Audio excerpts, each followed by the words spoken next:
Bonjour à tous, je viens faire une vidéo sur YouTube pour la première fois parce que j'ai besoin aujourd'hui de me confier, de relâcher la pression, etc. Pour vous expliquer mon problème, je souffre d'acouphènes bilatéraux et d'hyperacousie douloureuse depuis maintenant 2 mois. Donc j'ai eu des acouphènes déjà dans ma vie. C'était à cause de mes dents de sagesse, j'en avais 2 en haut et j'ai voulu me les faire impérativement enlever. Donc du coup j'ai commencé à avoir des acouphènes que dans l'oreille droite en fin 2014, début 2015, et ça a commencé à devenir bilatéral.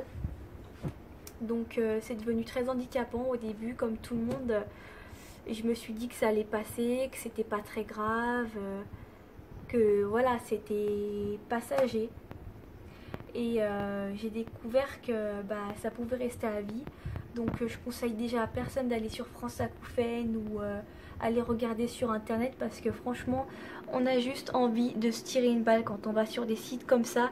Ça nous pousse juste à aller au suicide. Donc je déconseille des sites comme ça. Après il n'y a pas que du mal sur ces sites, mais je dis pas non plus qu'il y a que du mauvais, mais beaucoup de personnes souffrent et elles sont pas tellement des idées claires, un peu comme nous tous, qu'on souffre, on n'a pas les idées claires non plus. Donc faut pas regarder sur internet, quoi, je le déconseille. Moi, mes acouphènes, je me suis fait opérer en 2015 de mes dents de sagesse parce que je pensais que ça venait de là, puisqu'elles ont apparu sans raison, un beau matin. Ces acouphènes sont apparus sans raison. Et je me suis dit qu'en enlevant mes dents de sagesse, ça aurait pu passer. Chose qui s'est quand même produite, parce que j'en avais... cet été, j'en ai plus entendu. Je pouvais dormir dans le silence. J'étais bien. Je pouvais dormir dans le silence, j'étais bien. Il n'y avait pas de problème. Et j'ai pris un très gros rhume que j'ai pas soigné. Et ces acouphènes sont revenus, mais super fort. Même dehors je les entendais. C'était devenu une catastrophe. Et pourtant je faisais pas attention, je me suis dit ça allait passer comme les premières fois où j'en avais. Sauf que là c'est pas passé. Excusez-moi de changer la caméra. Du coup c'est pas passé. Et j'ai pris une très grosse dépression. Je me suis dit que ça allait pas guérir. Surtout que là, maintenant, depuis, j'ai de l'hyperacousie qui s'est déclenchée comme ça aussi. L'hyperacousie, c'est aussi horrible que les acouphènes. Déjà, si vous avez des acouphènes mais que vous n'avez pas d'hyperacousie, c'est très difficile au quotidien. Mais en plus, si vous avez les deux, c'est un cercle vicieux. On peut pas se mettre dans le silence parce que le silence nous ronge. Et on peut pas se mettre dans le bruit parce que le bruit nous fait mal. C'est quelque chose de très très handicapant au quotidien. Je peux plus être avec ma famille sans me boucher les oreilles. Et je refuse totalement de mettre un casque ou des bouchons ou quoi que ce soit, parce que ça empire. Vu qu'on réhabitue, on habitue l'oreille à ne plus entendre de son fort, c'est pas la solution. Donc j'ai pas envie d'en arriver là, quoi. Et voilà, si je me confie, c'est que je suis en dépression, je dors plus, je suis très mal. J'ai des douleurs en fait au niveau de la mâchoire, des oreilles, des tempes. Donc je pense que c'est dû à ma mâchoire, vu qu'elle craque très souvent et qu'elle se bloque. Donc je vais aller voir le stomatologue bientôt, qui m'a opéré des dents de sagesse, pour voir s'il n'y a pas une malocclusion, le syndrome de Westen, enfin le SADAM. Et je vais voir tout ça, parce que ça se déclenche comme ça sans raison et c'est vraiment très handicapant. Je pense que vous savez tous à quel point les acouphènes sont horribles dans une vie. On a juste envie de mourir, on a envie du silence éternel, quoi. C'est quelque chose qui n'est pas compris du corps médical, qui est souvent ignoré, même très souvent, parce que j'ai vu beaucoup d'ORL. Enfin, j'en ai vu beaucoup, j'en ai vu 2-3, quoi, enfin 2. Et Et les deux m'ont dit que j'avais aucun problème, que j'avais pas de perte d'audition, j'ai pas non plus de vertige. Le tympan est nickel, donc ils savent pas de quoi ça vienne. Ils disent que ça peut passer, mais bon, ça bien sûr, c'est quand ils savent pas, ils sont impuissants face à ça et ils vous disent que c'est pas grave, que c'est le stress, mais vous savez au fond de vous que c'est un mal, un vrai mal. C'est pas quelque chose qui est dans votre tête ou que le stress vous fait ça. Le stress peut accentuer, mais si vous souffrez de ça, c'est qu'il y a un problème, dans tous les cas. Donc voilà. Moi personnellement, là ça fait un peu plus de 2 mois là, que je souffre de ça. J'ai eu en premier lieu une machine manosonique qui m'a fait beaucoup de bien, que j'ai fait 5 jours seulement, donc c'était pas beaucoup. J'ai eu des améliorations, j'entendais plus mes acouphènes. Il y a 3 semaines où je les entendais plus. Donc je revivais, je redormais, j'avais presque plus d'hyperacousie. J'ai fait une rechute. Et je me dis maintenant, si c'est tout le temps comme ça, voilà quoi, c'est fatigant au quotidien. Donc je peux pas vous donner de conseils malheureusement, parce que c'est moi malheureusement aujourd'hui qui viens vers vous pour avoir des bonnes nouvelles, parce que quand on voit sur internet tout ce qu'il y a, on n'a pas tellement envie de se battre, parce qu'il y en a qui se suicident, il y en a qui tombent en dépression, et j'ai pas envie de devenir folle à cause de ça. Je pleure déjà assez pour ça, et je pense que vous êtes bien placé, acouphénique et hyperacousique, pour comprendre que c'est l'horreur au quotidien, qu'on ne peut plus vivre normalement, que je pense que comme moi vous regrettez votre vie d'avant, vous vous dites c'était tellement bien avant. C'est quand on perd le silence qu'on sait à quel point il est important dans une vie. C'est quand on perd le sens du bruit, je sais pas comment vous expliquer, qu'on se dit c'est tellement important d'entendre les oiseaux chanter, les enfants crier, rigoler. Et à l'heure d'aujourd'hui, mes rêves ils sont anéantis. Je me dis, si je reste à vie comme ça, moi-même je ne pourrais pas avoir d'enfant. Je supporte même pas mon filleul avec qui j'étais très proche. Quand il pleure ou qu'il rigole, je supporte même plus. Je suis obligée de m'isoler dans ma chambre. Je fais beaucoup de peine à ma famille parce que je vis comme un zombie. J'arrive plus à remonter la pente. Je manque beaucoup de sommeil. C'est très compliqué. Voilà, je pense que c'est une maladie qui devrait être comprise dans le corps médical, qui devrait être étudiée vraiment, parce que ça détruit totalement une vie, ça détruit tout. C'est une maladie, pour moi c'est une maladie handicapante, hein.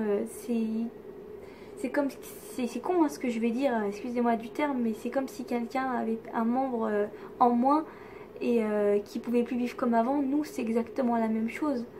Et comme je dis, dans les acouphènes et l'hyperacousie, il n'y a pas de traitement pour nous soulager, à part peut-être pour vous. Moi personnellement, tout ce qui me soulage, c'est les décontractants musculaires, les somnifères, qui m'apaisent beaucoup la mâchoire, et cette sensibilité au bruit, ces douleurs, ces otalgies. Et c'est le seul truc qui me fait effet, donc comment vous dire que j'ai pas envie de me droguer tout le temps aux somnifères, parce que c'est pas non plus la solution. Donc voilà, je pense qu'on devrait tous s'entraider et se donner des conseils, tout ça, même si personnellement c'est pas ce qui me donne le plus d'espoir d'entendre les gens dire moi aussi j'en souffre depuis des années, on s'y habitue. Personnellement je trouve tous les gens qui disent qu'on s'y habitue, qui souffrent pas tellement de ça, parce que pour moi un acouphène on l'apprivoise pas. Ça peut très bien passer quelques mois, quelques années, mais quand on fait une rechute, on peut pas dire il faut les apprivoiser, je passe à autre chose. Non, c'est quelque chose, on veut absolument que ça s'arrête. Et ça malheureusement c'est pas compris des médecins. Moi personnellement j'ai pas été comprise du tout. J'ai dépensé beaucoup d'argent dans les médecins pour au final me dire qu'ils savent pas de quoi ça vienne. Donc quand on vous dit ça, vous avez mal au cœur, vous êtes désespéré. On vous dise que vous avez rien, vous n'avez pas de perte d'audition, vous n'avez pas de vertige, vous n'avez pas les tympans abîmés, vous avez pas vraiment de problème. Sauf que bien sûr j'ai un problème hein, aux oreilles depuis que je suis petite, j'ai une béance tubaire, Donc la béance tubaire, c'est quoi? C'est les trompes de stage qui s'ouvrent anormalement, souvent, où on entend sa respiration très forte, sa voix très forte. Après, ça m'a jamais handicapé tant que ça, puisque j'ai réussi à vivre avec. Hein. De toute façon, il n'y a pas beaucoup de choix, puisqu'il y a même ça, c'est pas connu du corps médical. Hein. C'est très compliqué à soigner. Donc, je fais avec. Mais voilà, je trouve que tout ce qui est maladie de l'oreille, la maladie de Ménière, les acouphènes, l'hyperacousie, la béance tubaire, toutes ces maladies-là, je trouve que c'est pas assez connu, c'est pas assez étudié. Pourtant, les oreilles, c'est tellement important dans une vie.